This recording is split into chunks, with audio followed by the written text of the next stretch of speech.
AP CM Chandrababu నేటి నుంచి 4 రోజుల పాటు సొంత జిల్లాలో పర్యటించనున్నారు. ఇందులో భాగంగా ఇవాళ తిరుపతిలో పర్యటించనున్నారు. సంక్రాంతి సందర్భంగా నేటి నుంచి 4 రోజుల పాటు తన సొంతూరు నారావారిపల్లెలో గడపనున్నారు. ఇవాళ మధ్యాహ్నం 2:30 గంటలకు తిరుపతి బయలుదేరి వెళ్లనున్న చంద్రబాబు సాయంత్రం 4 గంటలకు తిరుచానూరు వెళ్లనున్నారు. వినియోగదారుల గృహాలకు సహజ గ్యాస్ ను అందించే కార్యక్రమాన్ని తిరుచానూరు సమీపంలో సీఎం ప్రారంభించనున్నారు. అనంతరం 4:25 తాజ్ హోటల్కు చేరుకుని సిఎన్జి ఆటో, ఎల్సీవీ వాహనాలకు జెండా ఊపి ప్రారంభించనున్నారు. అనంతరం తిరుపతి నుంచి నారావారిపల్లెకు సీఎం చంద్రబాబు చేరుకోనున్నారు. ఈ నెల 15వ తేదీ సాయంత్రం నారావారిపల్లె నుంచి అమరావతికి వెళ్లనున్నారు చంద్రబాబు. చంద్రబాబు స్కెడ్యూల్ కి సంబంధించిన మరిన్ని అప్డేట్స్ మా ప్రతినిధి మురళి మనకు అందిస్తారు. మురళి, సంజయ్, మీరు అన్నట్లుగా ఏపీ సీఎం చంద్రబాబు నాయుడు దాదాపు 4 రోజుల పాటు తన సొంత జిల్లా తిరుపతిలో బాగా గడపబోతున్నాడు.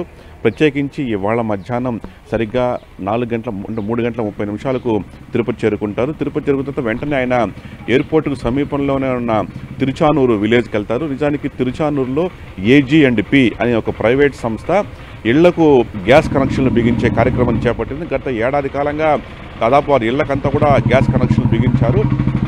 సమ్మతి తెలిపిన ఇళ్లకంతా కూడా కనెక్షన్లు ఇవ్వడం జరిగింది. అయితే ఈ కార్యక్రమాన్ని అఫీషియల్గా ఇవాళ ఏపీ సీఎం చంద్రబాబు నాయుడు తిరుచానూరులోని ఒక ఇంటికి వెళ్ళి ఆ ఇంట్లో ఈ గ్యాస్ కనెక్షన్ను ప్రారంభించబోతున్నారు. ఇది సహజ వాయువు, అంటే మనకు తెలుసు గ్యాస్ సిలిండర్లకు ప్రత్యామ్నాయంగా ఈ సహజ వాయువు వినియోగం పెరుగుతోంది. ఈ నేపథ్యంలో ప్రైవేట్ సంస్థలకు కేంద్ర ప్రభుత్వం వాటి లీజులు ఇచ్చింది. ఈ నేపథ్యంలో AG&P అనే సంస్థ ఈ మొత్తం ఈ వర్క్ దక్కించుకొని ఆ కాంట్రాక్టుకు సంబంధించిన పనులు ఇవాళ, అంటే పూర్తయిన పనులను ఇవాళ సీఎం ప్రారంభించబోతున్నారు.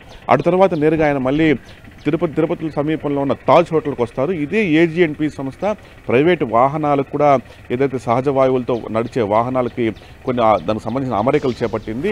ఈ నేపథ్యంలో అట్లాంటి వాహనాలు, అంటే సహజ వాయువులతో నడిచే వాహనాలను కూడా సీఎం ప్రారంభించబోతున్నారు. అక్కడే ఈ సంస్థకు చెందిన ఒక సమావేశం కూడా హోటల్లో నిర్వహించబోతున్నారు. చాలామంది పారిశ్రామికవేత్తలు, అట్లాగే ఏదైతే ఈ సహజ వాయువుకు సంబంధించిన వ్యాపారంలో ఉన్న వ్యక్తులంతా కూడా ఈ సమావేశంలో పాల్గొనబోతున్నారు. ఇది ఒక పూర్తిగా ప్రైవేట్ కార్యక్రమం.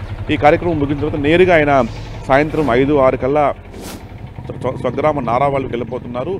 రేపు భోగి, ఎల్లుండి సంక్రాంతి, పూర్తిగా 2 రోజుల పాటు గ్రామంలో ఉండబోతున్నారు. ఇక బుధవారం కనుమ రోజు మధ్యాహ్నం ఆయన తిరిగి అమరావతికి బయలుదేరి వెళ్తారు. సంజయ్.